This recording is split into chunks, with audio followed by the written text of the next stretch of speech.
Hi everyone, ഐ+ training സൊല്യൂഷൻ്റെ പുതിയൊരു വീഡിയോയിലേക്ക് എല്ലാവർക്കും സ്വാഗതം.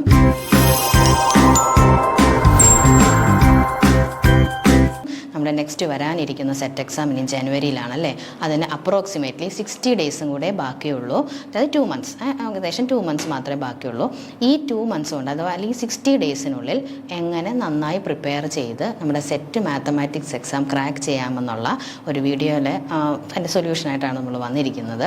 അപ്പോൾ അത് നമുക്ക് ഡിസ്കസ് ചെയ്യാം. ഓക്കെ, അപ്പോൾ ഇനി നെക്സ്റ്റ് നമ്മുടെ സെറ്റ് മാത്തമാറ്റിക്സ് പേപ്പർ എന്ന് പറയുന്നത് നമുക്കറിയാം 2 പേപ്പറാണ്, paper 1 and paper 2. Paper 1 general പേപ്പറാണ്, നിങ്ങൾക്കറിയാം 120 ക്വസ്റ്റ്യൻസ് ആണ്, 120 മാർക്സ്. അതുപോലെ തന്നെ നമ്മുടെ മെയിൻ പേപ്പർ മാത്സിൻ്റെ പേപ്പർ സബ്ജക്റ്റ് പേപ്പർ, അത് 80 ക്വസ്റ്റ്യൻസ് ആണുള്ളത് വിത്ത് 120 മാർക്സ്. അറിയാമല്ലോ, 80 ക്വസ്റ്റ്യൻസ് ആണ്, 1.5 മാർക്ക് വെച്ച് 120 മാർക്സ് ആണുള്ളത്. ഓക്കെ, അപ്പോൾ ഈ 80 ക്വസ്റ്റ്യൻസ് വരുന്നത് നമ്മുടെ 6 മൊഡ്യൂളുകളിലായിട്ടാണ്. നമുക്കറിയാം സെറ്റ് മാത്തമാറ്റിക്സിൻ്റെ സിലബസ് വളരെ ഒരു വാസ്റ്റ് സിലബസ് ആണ്. 6 മൊഡ്യൂളുകളായിട്ട് അല്ലെങ്കിൽ 6 യൂണിറ്റുകളായിട്ടാണ് തിരിച്ചിരിക്കുന്നത് അല്ലേ. 6 യൂണിറ്റ്സ് ആണ്. അപ്പോൾ ഓരോ യൂണിറ്റും ഇമ്പോർട്ടൻ്റ് ആണ്. ഈ 6 യൂണിറ്റ്സിൽ നിന്നാണ് 80 ക്വസ്റ്റ്യൻസ് വരുന്നത്. അതിൽ തന്നെ ഓരോ യൂണിറ്റിൽ നിന്നും ഒരു 10 to 15 ക്വസ്റ്റ്യൻസോളം ഓരോ യൂണിറ്റിൽ നിന്നും വരാറുണ്ട്. ചില യൂണിറ്റിൽ കുറവായിരിക്കും. ഫസ്റ്റ് യൂണിറ്റിൽ നിന്നൊക്കെ ചില 8 to 9, 10 ക്വസ്റ്റ്യൻസ് മാത്രമേ വരാറുള്ളൂ. ബാക്കി ഇമ്പോർട്ടൻ്റ് ആയിട്ടുള്ള കുറച്ച് യൂണിറ്റുകളുണ്ട്, നമ്മൾ യൂണിറ്റ് വൈസ് നമ്മൾ അനലൈസ് ചെയ്യുമ്പോൾ പറയുന്നതായിരിക്കും. ഓക്കെ, അപ്പോൾ അങ്ങനെ ഓരോ യൂണിറ്റിൽ നിന്നും ഇമ്പോർട്ടൻ്റ് ആയിട്ട്, ഇപ്പോൾ എല്ലാ പോർഷൻസും എടുത്തിട്ടില്ല, കാരണം ഇനി നമുക്ക് 60 ഡേയ്സ് കൂടെ അല്ലേ ബാക്കിയുള്ളൂ. അപ്പോൾ എല്ലാ പോർഷൻസും നിങ്ങൾ സിലബസ് കണ്ടു കാണുമല്ലോ, എല്ലാ പോർഷൻസും നമ്മൾ എടുത്തിട്ടില്ല. ഇമ്പോർട്ടൻ്റ് ആയിട്ടും റിപ്പീറ്റഡ് ആയിട്ടും ക്വസ്റ്റ്യൻസ് വരുന്ന പോർഷനുകളാണ് നമ്മളിവിടെ ഡിസ്കസ് ചെയ്യുന്നത്. ഏതൊക്കെയാണെന്നുള്ളതാണ് നമ്മളിവിടെ ഡിസ്കസ് ചെയ്യുന്നത്. ഓക്കെ, അപ്പം എന്താണേലും ഈ പോർഷൻസ് നോക്കിയിട്ടേ പോകാവൂ. പിന്നെ ബാക്കി മറ്റുള്ളത് പഠിക്കേണ്ട എന്നല്ല, ഈ ചുരുങ്ങിയ സമയത്തിനുള്ളിൽ 60 ഡേയ്സ് എന്ന് പറയുമ്പോൾ ഒത്തിരി ദിവസങ്ങളൊന്നും ഇല്ല. ഈ ചുരുങ്ങിയ ദിവസങ്ങൾക്കുള്ളിൽ എങ്ങനെ ഫലപ്രദമായി പഠിക്കാം എന്നുള്ളതാണ് നമ്മൾ ഡിസ്കസ് ചെയ്യുന്നത് ഇവിടെ. ഓക്കെ, അപ്പം ഈ ടോപ്പിക്സ് നമ്മളിന്ന് പറയാൻ പോകുന്ന ഓരോ യൂണിറ്റ് വൈസിലെ ടോപ്പിക്സ് എല്ലാം നമ്മുടെ ക്വസ്റ്റ്യൻസിൽ എപ്പോഴും വരാറുണ്ട്. പിന്നെ അറിയാമല്ലോ, സെറ്റ് എക്സാമിന് അങ്ങനെ റിപ്പീറ്റഡ് ആയിട്ടുള്ള ക്വസ്റ്റ്യൻസോ മാത്രം അങ്ങനെ ചോദിക്കാറില്ല. ആ ഒരു പോർഷനിൽ നിന്ന് ചോദ്യങ്ങൾ വരാറുണ്ട്, പക്ഷേ ഡിഫറെൻറ്റ് ക്വസ്റ്റ്യൻസ് ആയിരിക്കും എപ്പോഴും വരുന്നത്. പക്ഷേ ആ പോർഷൻ നല്ലപോലെ പഠിച്ചിരിക്കണം. ഓക്കെ, ഇനിയും നമുക്ക് ഇതെല്ലാം നമ്മളിപ്പോൾ ഡിസ്കസ് ചെയ്യുന്ന പോർഷൻസ് ഇമ്പോർട്ടൻ്റ് ആയിട്ടുള്ളതെല്ലാം നമ്മൾ പഠിച്ചു കഴിഞ്ഞതിന് ശേഷം നമുക്ക് സമയം ഉണ്ടെങ്കിൽ അല്ലെങ്കിൽ സമയം കണ്ടെത്തി നമ്മൾ ബാക്കി സ്കിപ്പ് ചെയ്തിട്ടായിരിക്കുമല്ലോ നമ്മൾ എന്താണെങ്കിലും ഈ 60 ഡേയ്സിനുള്ളിൽ പഠിക്കാൻ പോകുന്നത്. അപ്പോൾ സ്കിപ്പ് ചെയ്ത പോർഷൻസും കൂടെ ഉൾപ്പെടുത്തി പഠിക്കുവാണെങ്കിൽ, അതിൻ്റെ ക്വസ്റ്റ്യൻസൊക്കെ ചെയ്യുവാണെങ്കിൽ നിങ്ങൾക്ക് കുറച്ചുകൂടെ മാർക്ക് സ്കോർ ചെയ്യാനായിട്ട് സാധിക്കും. ഓക്കെ, അപ്പോൾ നമുക്ക് നമ്മുടെ ക്ലാസ്സിലേക്ക് കടക്കാം. ഓക്കെ, അപ്പം അപ്രോക്സിമേറ്റ്ലി 60 ഡേയ്സ് ആണുള്ളത് നമ്മൾ പറഞ്ഞു. അതിൽ 6 യൂണിറ്റ്സും ഉണ്ട് നമുക്കറിയാം സിലബസിൽ. അതിൽ ഫസ്റ്റ് യൂണിറ്റ് 1 ഫണ്ടമെൻ്റൽ കൺസെപ്റ്റ്സ് ആണ് അല്ലേ. ഫണ്ടമെൻ്റൽ കൺസെപ്റ്റ്സിൽ എന്തൊക്കെയാണ് ശ്രദ്ധിച്ച് പഠിക്കേണ്ടതെന്ന് നമുക്ക് നോക്കാം. അതായത് domain and range of functions. Okay, sets and relations and functions ഒക്കെ ഉണ്ട്. അതിൽ ഡൊമെയിനും റേഞ്ചും, ഡൊമെയിൻ ഓഫ് ദ ഫങ്ഷൻ അല്ലെങ്കിൽ റേഞ്ച് ഓഫ് ദ ഫങ്ഷൻസ് കണ്ടുപിടിക്കാനായിട്ട് എപ്പോഴും ഒരു ക്വസ്റ്റ്യൻ കാണാറുണ്ട്. അതുപോലെ തന്നെ inverses and compositions of functions, composition of functions, inverses, direction cosines and direction ratios of a line, equation of a plane, equation of a line, okay, vector ഫോമിൽ, Cartesian ഫോമിൽ, അങ്ങനെയുള്ള ക്വസ്റ്റ്യൻസുകൾ എപ്പോഴും കാണാറുണ്ട്. ഓക്കെ, എപ്പോഴും എല്ലാ ക്വസ്റ്റ്യൻസിലും ഉള്ളതാണ്, എല്ലാ ക്വസ്റ്റ്യൻ പേപ്പറിലും നമ്മൾ കാണുന്നതാണ്. Equations of lines, planes in both Cartesian and vector forms. Then limit, differentiability, increasing and decreasing functions, maximum value കണ്ടുപിടിക്കാൻ ഫംഗ്ഷൻ്റെ, മിനിമം വാല്യൂ കണ്ടുപിടിക്കാനായിട്ട്. അതുപോലെ തന്നെ ഇൻക്രീസിങ് ഫംഗ്ഷൻ്റെ ഇൻക്രീസ് ചെയ്യുന്ന ഇൻ്റർവെൽ ഏതാണ് ഫംഗ്ഷൻ്റെ, അതുപോലെ ഡിക്രീസ് ചെയ്യുന്ന ഫംഗ്ഷൻ ഡിക്രീസ് ചെയ്യുന്ന ഏത് ഇൻ്റർവെല്ലിനുള്ളിലാണ്, അങ്ങനെയുള്ള ക്വസ്റ്റ്യൻസുകളും കാണാറുണ്ട്. അതുപോലെ ലിമിറ്റ് കണ്ടുപിടിക്കാൻ, ഡിഫറൻഷ്യബിൾ ആണോ കണ്ടിന്യൂസ് ആണോ എന്നുള്ളത് കണ്ടുപിടിക്കാൻ, അങ്ങനെ. Then area under curves and polymer solves using integration, double integral, അതുപോലെ ഏരിയ അണ്ടർ ദ കർവ് കണ്ടുപിടിക്കാൻ, അതുപോലെ വോളിയൂംസും കണ്ടുപിടിക്കാനും ചോദിക്കാറുണ്ട്. നെക്സ്റ്റ് പ്രോബബിലിറ്റി എന്ന് പറഞ്ഞ മൊഡ്യൂൾ ഉണ്ടല്ലോ. ഈ ഫസ്റ്റ് യൂണിറ്റ് തന്നെ 4 മൊഡ്യൂളായിട്ടാണ് കാണുന്നത്. അതിൽ പ്രോബബിലിറ്റി എന്ന് പറയുന്ന മൊഡ്യൂളിനകത്ത് പ്രോബബിലിറ്റി ഓഫ് നമുക്ക് എന്താണോ പ്രോബബിലിറ്റി കണ്ടുപിടിക്കാനായിട്ട്, അതുപോലെ permutation and combinations, pigeon hole principle, അതിനെ ബേസ് ചെയ്തിട്ടുള്ള ക്വസ്റ്റ്യൻസും ഈ യൂണിറ്റിൽ നിന്നും വരാറുണ്ട്. ഓക്കെ, അപ്പോൾ ഈ യൂണിറ്റിൽ ശ്രദ്ധിക്കേണ്ട കാര്യങ്ങൾ എന്തൊക്കെയാണ്? അപ്പോൾ ഞാനിവിടെ ഡിവൈഡ് ചെയ്തിരിക്കുന്നത് ഒരു 7, നിങ്ങൾക്ക് ശ്രദ്ധിച്ചാൽ മനസ്സിലാവും, 1 2 3 4 5 6 7 ഓരോ ടോപ്പിക്കും 7 days, ഒരു വീക്കിലി ഒരു അറേഞ്ച്മെൻറ്റ് വീക്കിലി എങ്ങനെ പഠിക്കാം എന്നുള്ളതാണ് കേട്ടോ. അതായത് ഏകദേശം 60 days എന്ന് പറയുമ്പം 8 weeksോളം നമുക്ക് അപ്രോക്സിമേറ്റ്ലി കിട്ടും. ആ 8 weeksലെ 6 weeksആണ് ഞാൻ ഈ 6 മൊഡ്യൂൾ പഠിക്കാനായിട്ട് എടുത്തിരിക്കുന്നത്. പിന്നെ നമുക്ക് റിവിഷൻ അത്യാവശ്യമാണ്, അതുകൊണ്ട് 2 മൊഡ്യൂൾ. പിന്നെ എല്ലാ ദിവസവും നമുക്ക് ചിലപ്പോൾ നമ്മൾ വിചാരിച്ചത്ര പഠിച്ചു തീർക്കാൻ പറ്റിയെന്ന് വരില്ല, അതുകൊണ്ടാണ് 6 weeks സെറ്റാക്കിയിരിക്കുന്നത്. അപ്പോൾ 6 weeksനുള്ളിൽ നമ്മുടെ ഈ പറഞ്ഞ ഇമ്പോർട്ടൻ്റ് ആയിട്ടുള്ള പോർഷൻ എല്ലാം കവർ ചെയ്തതിന് ശേഷം റിവിഷനും പ്രീവിയസ് ക്വസ്റ്റ്യൻ പേപ്പറും അതുപോലെ തന്നെ സ്കിപ്പ് ചെയ്ത് എന്തെങ്കിലും പോർഷൻസ് നമുക്ക് സമയം പോലെ പഠിക്കാനായിട്ടാണ് നമ്മൾ ശ്രമിക്കുന്നത് കേട്ടോ ഈ 60 daysനുള്ളിൽ. അപ്പോൾ ഓക്കെ, അപ്പോൾ ഇതെന്ന് പറയുന്ന ഒരു ഫസ്റ്റ് വീക്ക്, നമ്മൾ ഈ 60 days തുടങ്ങുന്നതിന് ഫസ്റ്റ് വീക്ക് ഉണ്ടല്ലോ, ഫസ്റ്റ് വീക്കിൽ നമ്മൾ ഫസ്റ്റ് മൊഡ്യൂൾ സെറ്റ് ചെയ്തേക്കുന്നതാണ് 7 days. ഓക്കെ, അപ്പോൾ domain and range of functions first day, അതുപോലെ inverse and composition of functions. അപ്പോൾ പ്രോബ്ലംസ് ഒരുപാട് വർക്കൗട്ട് ചെയ്ത് നോക്കണം. അതുപോലെ direction cosines and direction ratios, equations of lines, limit, differentiability, increasing and decreasing function day 4 അല്ലേ, 4ാമത്തെ ദിവസം. അതുപോലെ 1 2 3 4 5 5th ഡേ. 6th ഡേയിൽ area under curves and volume of solid. 7th ഡേയിൽ പെർമ്യൂട്ടേഷൻ ആൻഡ് കോമ്പിറ്റേഷൻ. ആ ഒരു വീക്കിലെ ആ ഒരു മൊഡ്യൂൾ നമ്മൾ മാക്സിമം പ്രോബ്ലംസും ചെയ്ത് ഈ കൺസെപ്റ്റ്സും എല്ലാം പഠിച്ച് പ്രോബ്ലംസൊക്കെ ചെയ്ത് ഇരിക്കുക. അപ്പം നമുക്ക് 60 days മാക്സിമം നമ്മൾ അതുപോലെ ടൈം നമ്മളതിനെ യൂട്ടിലൈസ് ചെയ്താൽ മാത്രമേ നമുക്കിത് ഈ ടോപ്പിക്സുകളെല്ലാം കവർ ചെയ്യാൻ പറ്റുള്ളൂ. കാണുമ്പോൾ സിമ്പിളാണെന്ന് തോന്നും ചിലതെങ്കിലും നമ്മൾ പ്രോബ്ലമൊക്കെ ചെയ്ത് തരുമ്പോൾ സമയം എടുക്കുമല്ലോ, അപ്പോൾ സമയം അതുപോലെ ഇൻവെസ്റ്റ് ചെയ്യണം. ഓക്കെ, അപ്പോൾ ഫസ്റ്റ് മൊഡ്യൂളിൽ ഇമ്പോർട്ടൻ്റ് ആയിട്ടുള്ളത് മനസ്സിലായല്ലോ. ഇനി നമുക്ക് സെക്കൻഡ് മൊഡ്യൂൾ നോക്കാം. അതുപോലെ തന്നെ സെക്കൻഡ് മൊഡ്യൂളും ഇതുപോലെ സെക്കൻഡ് വീക്കിൽ നമ്മൾ സെക്കൻഡ് മൊഡ്യൂൾ പഠിക്കാനായിട്ട് തുടങ്ങണം. അതും ഇതുപോലെ 7 daysലാണ് സെറ്റ് ചെയ്തിരിക്കുന്നത്. ഓക്കെ, 7 daysൽ അതിൽ ഓരോ ദിവസവും എന്തൊക്കെ പഠിക്കാം എന്നാണ് എഴുതിയേക്കുന്നത്. അപ്പം unit 2 real and complex analysis നിങ്ങൾക്ക് അറിയാവുന്ന പോലെ തന്നെ വളരെ ഇമ്പോർട്ടൻ്റ് ആയിട്ടുള്ളൊരു യൂണിറ്റാണ്. ഇതിൽ നിന്ന് തന്നെ 15-18 ക്വസ്റ്റ്യൻസ് എപ്പോഴും ഈ ഒരു റിയൽ ആൻഡ് കോംപ്ലക്സ് അനാലിസിസിൽ നിന്നും വരാറുണ്ട് കേട്ടോ. അപ്പോൾ ഏറ്റവും കൂടുതൽ വരുന്ന യൂണിറ്റുകളിൽ ഒരു പ്രധാനപ്പെട്ട യൂണിറ്റ് ഇതാണ്, real and complex analysis. Convergence, uniform convergence ഒന്നും എപ്പോഴും ക്വസ്റ്റ്യൻസ് ഉള്ളതാണ് കേട്ടോ.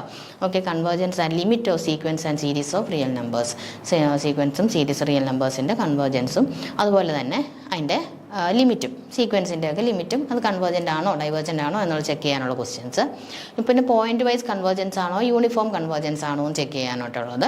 അതുപോലെ തന്നെ റെയ്മാൻ ഇൻ്റഗ്രൽസും റെയ്മാൻ സ്റ്റീൽജസ് ഇൻ്റഗ്രൽസും, റെയ്മാൻ ഇൻ്റഗ്രബിൾ ആണോ നമ്മുടെ ഫംഗ്ഷൻ, അങ്ങനെയുള്ള ചെക്ക് ചെയ്യാനുള്ള പ്രോബ്ലംസുകൾ. Next measurable functions and Lebesgue measurable sets, measurable ഫംഗ്ഷനെ ബേസ് ചെയ്തിട്ടുള്ള സെറ്റുകൾ. അതിലും ഒരുപാട് കാര്യങ്ങളുണ്ട്. അതിൽ ഇമ്പോർട്ടൻ്റ് ആയിട്ടുള്ളതും എപ്പോഴും ചോദിച്ച് കാണാറുമുള്ള ഭാഗങ്ങൾ മാത്രമാണ് നമ്മൾ എഴുതിയിരിക്കുന്നത് കേട്ടോ. നമ്മൾ ശരിക്കുമുള്ള സെറ്റ് മാത്സിൻ്റെ സിലബസ്, അതായത് യൂണിറ്റ് 2 സിലബസ് നമ്മൾ എടുത്ത് നോക്കുവാണെങ്കിൽ കുറേ നമുക്ക് കാണാൻ പറ്റും. ഈ ലെബേക്ക് മെഷറിൻ്റെ ആണെങ്കിൽ മെഷറബിൾ സെറ്റ്സിനെ പറ്റി ഒത്തിരി ബേസുള്ള കാര്യങ്ങളുണ്ട്. അതിൽ ഇമ്പോർട്ടൻ്റ് എന്ന് തോന്നിയാൽ എപ്പോഴും വരുന്നത്. അപ്പം നമ്മൾ പ്രീവിയസ് ക്വസ്റ്റ്യൻസ് എല്ലാം കഴിഞ്ഞ പരീക്ഷയിൽ അതിന് മുമ്പത്തെ സെറ്റിൻ്റെ എക്സാമൊക്കെ ക്വസ്റ്റ്യൻ പേപ്പർ അനലൈസ് ചെയ്തപ്പോൾ കൂടുതലും കണ്ടിരിക്കുന്ന ഭാഗങ്ങളിലെ ടോപ്പിക്കാണ് നമ്മൾ എടുത്തിരിക്കുന്നത് കേട്ടോ. അതുപോലെ തന്നെ കോഷി റീമാൻ ഇക്വേഷൻസ് അറിയാമല്ലോ, അനലിറ്റിക് ആണോ ചെക്ക് ചെയ്യാനുള്ളത്. CR ഇക്വേഷൻസ് അത് സാറ്റിസ്ഫൈ ചെയ്യുന്ന പ്രോബ്ലംസുകളാണോ, അനലിറ്റിക് ഫംഗ്ഷൻ ആണോ ചെക്ക് ചെയ്യാൻ. അതുപോലെ ഹാർമോണി ഫംഗ്ഷൻ ആണെങ്കിൽ അതിൻ്റെ കോഞ്ചുഗേറ്റ് കാണാനായിട്ട്. പിന്നെ conformal mapping, bilinear transformation, Mobius transformation, അതിനെ ബേസ് ചെയ്തിട്ടുള്ള problems. Find the bilinear transformation അല്ലെങ്കിൽ ഫൈൻഡ് കൺഫോമൽ മാപ്പിങ്ങിനെ പറ്റിയുള്ള ചോദ്യങ്ങളൊക്കെ ഈ ഭാഗത്തു നിന്ന് എപ്പോഴും ചോദിക്കാറുണ്ട് കേട്ടോ. അപ്പം നെക്സ്റ്റ് ഇത് കഴിഞ്ഞില്ല, 1 2 3 4 5 5th ഡേ വരെ ആയുള്ളൂ. ഇനി നമുക്ക് വീണ്ടും ഉണ്ട് radius of convergence of power series, 6ൻ്റെ ഫോർമുലാസ് അല്ലേ, 2 ഫോർമുല നമ്മുടെ ക്ലാസ്സുകളിൽ നമ്മൾ ഡിസ്കസ് ചെയ്തിട്ടുണ്ട്. അപ്പോൾ അത് നല്ലപോലെ പഠിക്കാൻ പ്രോബ്ലംസ് ചെയ്യുക. Zeros, poles and singularities of functions, പോളുകൾ ഏത് ടൈപ്പ് ഓഫ് സിംഗുലാരിറ്റീസ്, സീറോസ് കണ്ടുപിടിക്കുക, അങ്ങനെയൊക്കെയുള്ള പ്രോബ്ലംസുകൾ. Next Cauchy integral formula and residue theorem. Cauchy integral formula use ചെയ്തിട്ട് നമ്മൾ എങ്ങനെ ഈസി ആയിട്ട് നമ്മൾ ഇൻ്റഗ്രൽ കണ്ടുപിടിക്കുക അല്ലേ, ഒരു ഫംഗ്ഷൻ്റെ എന്ന റേഞ്ചിനുള്ളിൽ എത്ര അതിൻ്റെ ഇൻ്റഗ്രൽ വാല്യൂ കണ്ടുപിടിക്കാനായിട്ട് നമ്മൾ യൂസ് ചെയ്യുന്നതാണ് Cauchy integral formula, residue theorem. Easy ആയിട്ട് എങ്ങനെ നമുക്ക് ഇൻ്റഗ്രേറ്റ് ചെയ്യാം ആ ഫംഗ്ഷനെ. ഒരുപാട് കോംപ്ലിക്കേറ്റഡ് ആയിട്ടുള്ള ഫംഗ്ഷൻ ആണെങ്കിലും നമുക്ക് ഇൻ്റഗ്രേറ്റ് ചെയ്യാനുള്ള ഫോർമുല കോഷി ഇൻ്റഗ്രൽ ഫോർമുലയാണ് അല്ലേ. അപ്പോൾ അതും റെസിഡ്യൂ തിയറവും നമുക്ക് പഠിക്കാവുന്നതാണ്. ഇനിയും അതാണ് ഇത്രയും ഇമ്പോർട്ടൻ്റ് ആണ് കേട്ടോ. ഈ ഒരു ടോപ്പിക്സിൽ നിന്നെല്ലാം ക്വസ്റ്റ്യനുകൾ ഇമ്പോർട്ടൻ്റ് ആയിട്ട് എപ്പോഴും വരാറുണ്ട്. ഇനിയും നെക്സ്റ്റ് തേർഡ് യൂണിറ്റ് എന്ന് പറയുന്ന abstract algebra, very important unit. അതും ഇത് പറഞ്ഞ പോലെ തന്നെ റിയൽ ആൻഡ് കോംപ്ലക്സ് പറഞ്ഞ പോലെ തന്നെ ഒരു 15 to 20 ഏകദേശം ഒരു 15 16 17 ക്വസ്റ്റ്യൻസോളം ഈ ഒരു യൂണിറ്റിൽ നിന്ന് നമുക്ക് കാണാൻ സാധിക്കും. അപ്പോൾ ഏതൊക്കെയാണ് നോക്കിക്കേ ഇമ്പോർട്ടൻ്റ് ആയിട്ടുള്ള ഭാഗങ്ങൾ. ഗ്രൂപ്പ്സിൽ തന്നെ അബീലിയൻ ഗ്രൂപ്പ്സ് അല്ലെങ്കിൽ സൈക്ലിക് ഗ്രൂപ്പ്സ് ആണോ, അല്ലെങ്കിൽ അതിൻ്റെ ജനറേറ്റർ ഏതാണ്, ആ ജനറേറ്ററിൻ്റെ ഓർഡർ ഓഫ് ആൻ എലമെൻറ്റ്, അങ്ങനെയുള്ള ബേസിക് ക്വസ്റ്റ്യൻസ് ആണ് കൂടുതലും വരുന്നത് കേട്ടോ.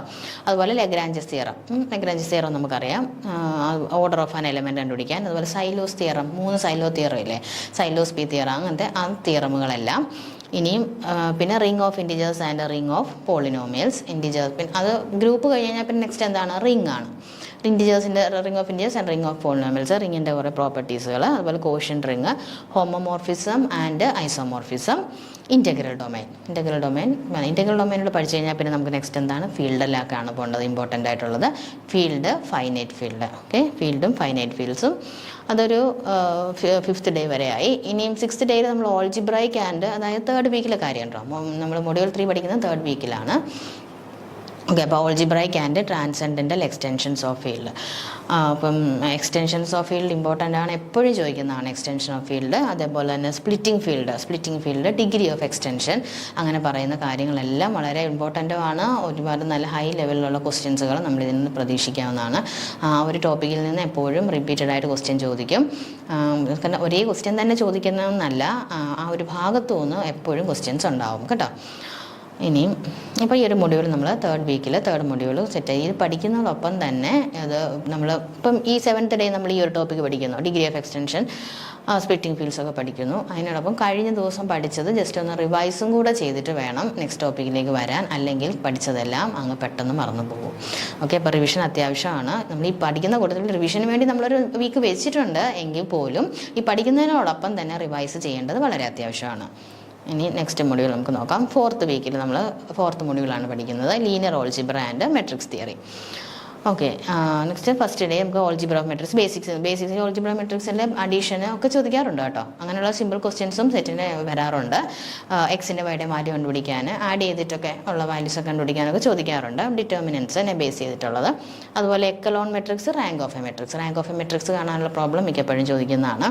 പിന്നെ linear equations solution, system of linear equation ഇല്ലേ, സിസ്റ്റം ഓഫ് ലീനിയർ ഇക്വേഷൻ്റെ സൊല്യൂഷൻ കണ്ടുപിടിക്കാൻ, അല്ലെങ്കിൽ അതിൻ്റെ കൺസിസ്റ്റൻ്റ് ആണോ ഇൻകൺസിസ്റ്റൻ്റ് ആണോ, എങ്ങനെയാണ് വരുന്നത്, അതിൽ no solution, infinite many solutions ആണോ, അല്ലെങ്കിൽ യൂണീക്ക് സൊല്യൂഷൻ ആണോ എന്നുള്ളതിനെ ബേസ് ചെയ്തിട്ടുള്ള ക്വസ്റ്റ്യൻസും വരാറുണ്ട്. അതും ഇമ്പോർട്ടൻ്റ് ആണ്. അതുപോലെ തന്നെ വെക്റ്റർ സ്പേസ്, നെക്സ്റ്റ് ഇതിൻ്റെ ബേസിക് ആയിട്ടുള്ള കാര്യങ്ങളൊക്കെ കഴിഞ്ഞ് കഴിഞ്ഞാൽ പിന്നെ വെക്റ്റർ സ്പേസ് ആണ്.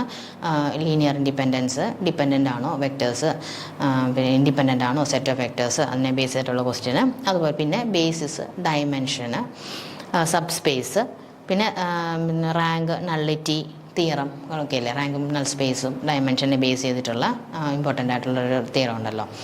ഓക്കെ, അപ്പോൾ അതും അതിനെ ബേസ് ചെയ്തിട്ടുള്ള ക്വസ്റ്റ്യൻസ് അതൊക്കെയാണ് നെക്സ്റ്റ് പിന്നെ ടോപ്പിക്ക് ഇമ്പോർട്ടൻ്റ് ആയിട്ട് ഇതിൽ വരുന്നത്.